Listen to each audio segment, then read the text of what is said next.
Hi there. So today I'm going to share a video on how the process I go through on how I make my silkscreen stencils. I finally have some time in my calendar where I can get this done, which is nice. I've been wanting to do it for a while. Over the holidays, these were some of my Christmas cookies that I made this year, and I made this Joy Love piece and the Mary Mary silkscreen stencils. So I thought I would share with you how I make the Joy Love piece one. All right, so I'm going to show you first off the product that I use is a heat transfer vinyl, and I buy it from Heat Transfer Warehouse. It is the Thermoflex Plus. I do buy it in the 15-inch. It comes in a 12-inch, and it comes even wider, but I buy the 15-inch. Gives me a little bit more wiggle room. There is going to be some waste, but I just prefer to buy this width. I do buy the 10-yard roll. And the color that you want is the Frosty Clear, and it's always down at the very bottom of the list, okay? The Frosty Clear Matte. So it's got a sticky surface that you're gonna cut. Oh, it's not even sticky, it is pressure sensitive, I guess I would call it, and then there is a backing to it. All right, I will show you the front and the back to that. So this is the product, and we are gonna head on over to Silhouette. I am working in the Silhouette Studio Business Edition, and I am cutting on a Silhouette Cameo 2. I have a brand new Cameo 4 in the box. I got it over the holidays. I haven't even had a chance to open it and play with it yet, so I'm excited to do that. And this video is not going to be so much about the making of the actual stencil in Silhouette and like how I, all the applications I use to make it, which for this text one is not very difficult, but this is going to be more so how I make this stencil into a silkscreen stencil. All right, so the product, the Thermoflex Frosty Clear. It can be a little tricky to figure out the front from the back. Okay, so the front is going to be, it doesn't have any grip to it. It's just super slick, and it's a little bit more opaque. The back, the wrong side, definitely has, it's smooth, but it has a texture to it. You can actually hear that. Okay, so the front doesn't have any of that. It's just smooth. If you can get a corner pulled up, you'll also notice, okay, so you want this film side is your cut side. So that smooth side is your cut side, and then you can see there's the hard carrier sheet on the bottom. Okay, I don't cut my stencils. They are not cut reversed. I cut them exactly how you see them. And I will show you how that works. A lot of people do cut a mirror image, and that's just not the process and how I make mine. Okay, so I'm going to go ahead. I will show you here. So this font is a font that I purchased through a website. Whenever I'm going to be making stencils that I'm selling, I either purchase the clip art or I've purchased the font to use. Okay, so if I go in here and I'm going to just type out this piece word. All right, let me zoom in just a little bit here. All right, so I make it a compound path, and then I go over here to the paint palette and I fill it in with black. Oh, I think I didn't actually even pull up the typewriter font, but anyways, you get the idea. So I just make it a compound path. I fill it in black. I like to be able to see, it makes it easier for me to see what I'm doing.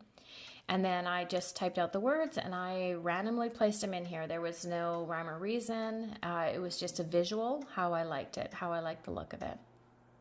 Okay, so I'm going to go ahead and delete that. Now I'm going to send this to my cutter, to my Cameo. The parameters that I use I will move this back over here. So the parameters that I use are a force of 29. I do a speed of 2. I only do 1 pass. I do make sure that I have stencil material selected, and I do a blade of 4. These are just settings that I found have worked for me. So they may be a little bit different on your machine, especially if you've got like the Cameo 4, which apparently has a better cutting, a better cut. I don't know how to word it, but it cuts a little bit better. So that might end up changing when I switch over to my new machine as well. But this is what I've been using on my Cameo 2. Okay, so it's all ready to go.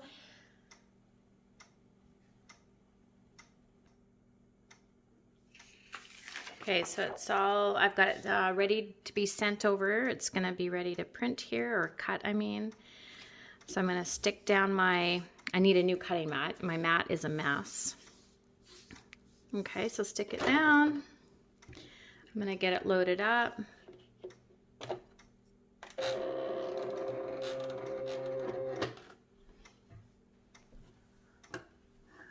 All right, and then just hit send. So this is going to take, I think it's about 10 minutes to cut. So I will let it go ahead and do its thing, and then I will come back and show you how I weed it, and then we'll get on to making the actual silkscreen.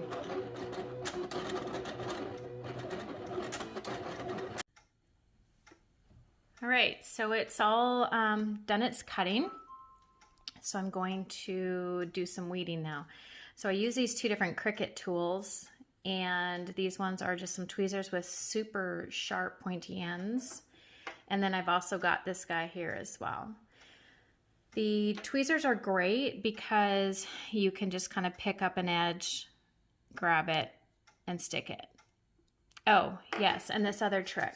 Okay, so this is just a lint roller, one of the sticky lint rollers. So I just stick it down on the table. And then I can do some weeding, grab my little piece and stick it onto the lint roller. Works really well. So when you're working around like your O's and your E's, then I'm just careful that I'm not going to pop off that center point, that center part, like around the E.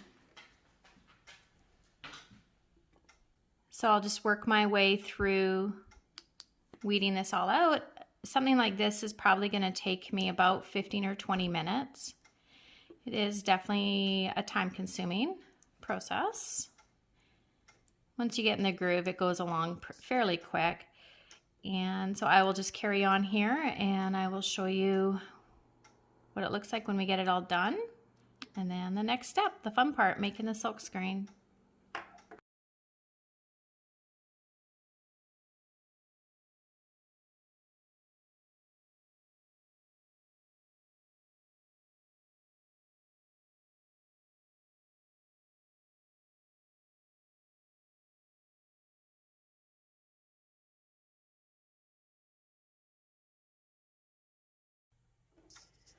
Okay, so I have it all weeded out. I find the easiest way is to hold it up against a window, just so that you can see and make sure that you've got all your little bits and pieces out, all the little dots above your I's and your J's and all that. It's a real bummer when you get it all put together and you realize that you forgot to weed out one little piece. All right, so it's all good to go. Now, silkscreen, silicone mat or silicone sheet, pressing mat. I will link all of this stuff below the video, the links to the products, the silicone mat, anything that I've used in the video that is useful for you guys to find where I got it from. The silk from Amazon. Okay, I am using a Cricut Easy Press. In the beginning, I started out using my iron, and I was just having so many problems trying to get a consistent stick.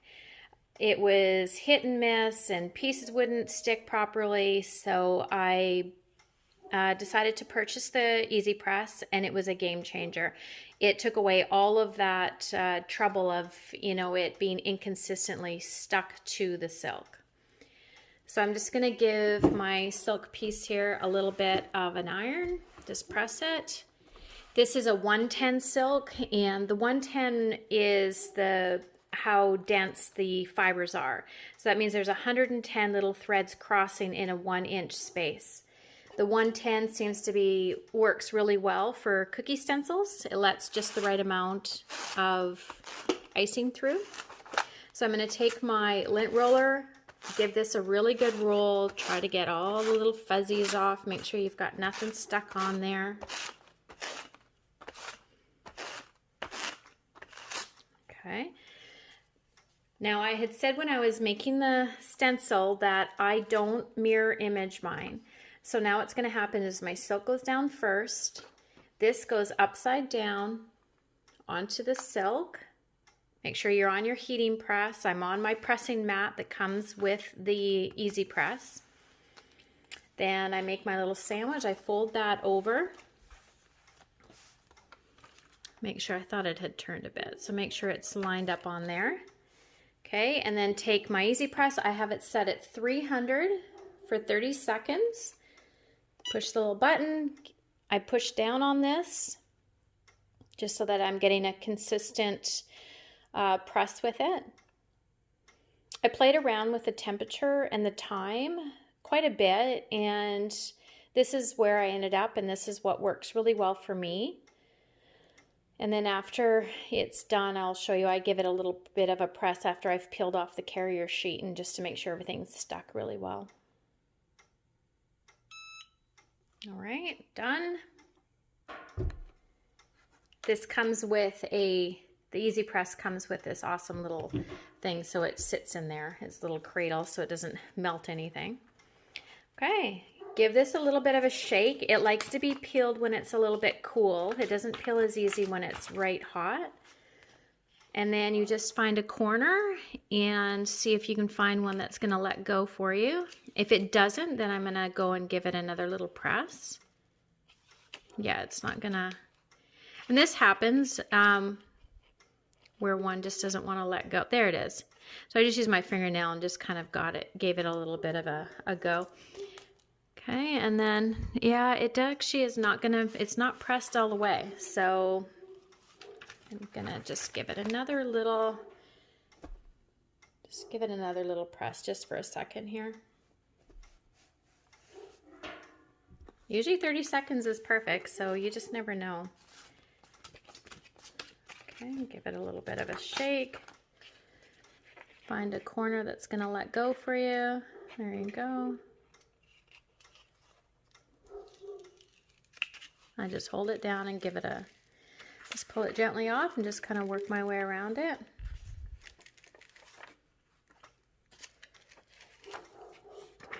All right. And then I'm going to fold that back over. Just give it one more little hit with the press.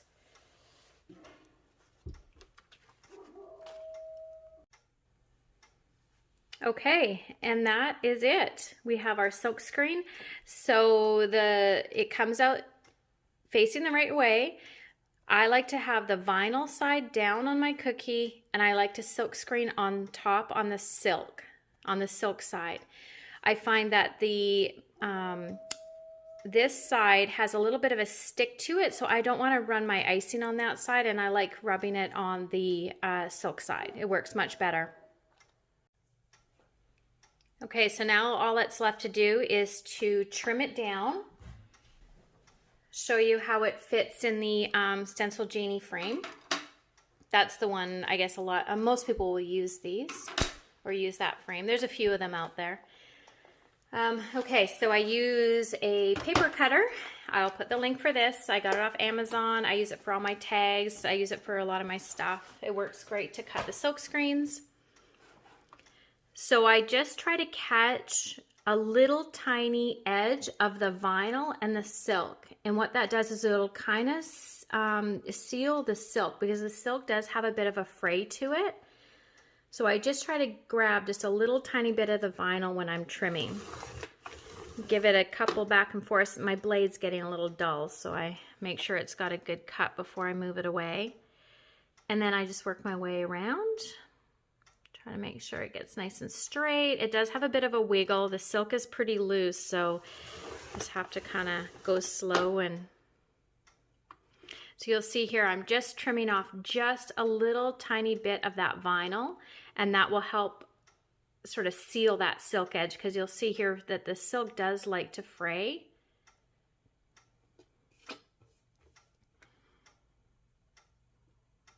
Okay. So this should come out just a little bit bigger than the silk screen or the stencil frame.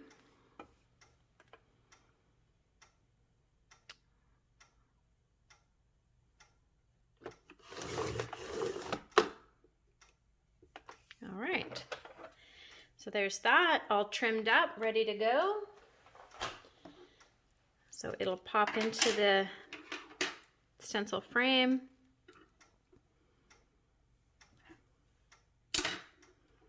And you're all ready to go.